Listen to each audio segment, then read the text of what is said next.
दशरथ गावन लाए, दशरथ गावन लाए हो।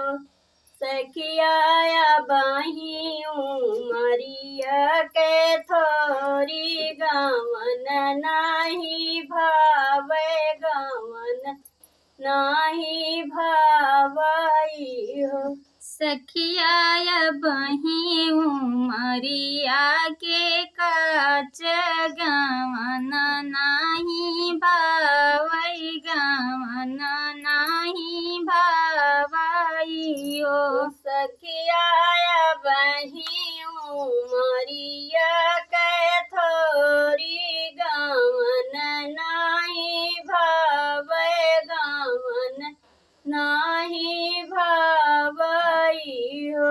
सखिया बही उमरिया के काच गावन नाही भावई, गावन नाही भावई हो। सुबह से उठे राजा दशरथ, खिड़किया के ठड़ा भय, खिड़किया के ठड़ा भय हो। रानी खोली दे तू बजरा के वाड़ी, या महलिया तोहरे आई थी, महलिया तोहरे आई थी। रानी खोली दे तू बजरा के वाड़िया, महल हम आई थी, महल तोहरे आई थी ओ। रानी खोली दे तू बजरा के वाड़िया, महलिया तोहरे आई थी, महलिया तोहरे आई थी हो। रानी खोली दे तू बजरा के वाड़िया, महल तोहरे आई थी, महल तोहरे आई थी ओ।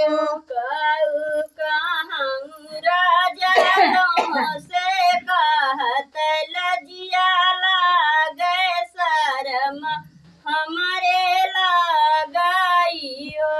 राजा सासु ननद बैरनिया, महलिया कैसे आई बा, महलिया कैसे आई बा। राजा सासु ननद बैरनिया, महलिया कैसे आऊ ब्या, महलिया कैसे आऊ ब्याऊ। तेरा भर दिहली मेरी चिया, सवऊ सेरा लमगा, सवऊ सेरा लमगाइयो। राजा पीसत पीसत दहिया, मातली महलिया कैसे आई ब्या, महलिया कैसे आई बहू। राजा पीसत पीसल दहिया, मातल माल कैसे आई बा, माल कैसे आई बाऊ। सोवती रहल्या टरिया, सपना एक देख्या, सपना एक देख्या। राजा ओ सासु सपने कै कर तू विचार, सपन बड़ा सुंदर, सपन बड़ा सुंदर। सासु सपन के कर तू विचार, सपन बड़ा सुंदर, सपन बड़ा सुंदर।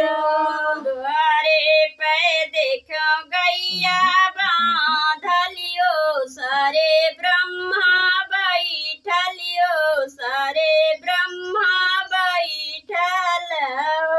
ओ सासु अंग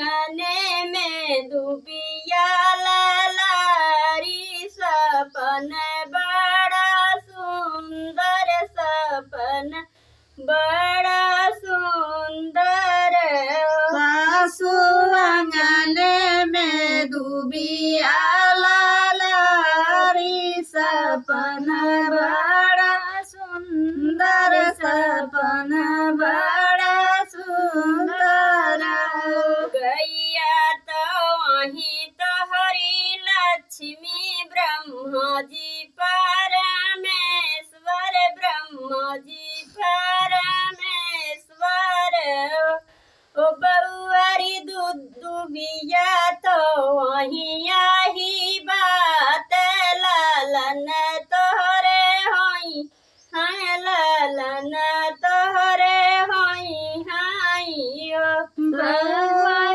बिया आईनी आही बात लालाना तोहरे होई है लालाना तोहरे होई है आठ महीनवा के बीतत नवाए के लागत नवाए के लागत सखिया जनमाले हैं नंदलाल उठन लागे सोहर उठन लागे सोहर सखिया जनमाले हैं नंदलाला उठन लागे सोहर उठन लागे सोहर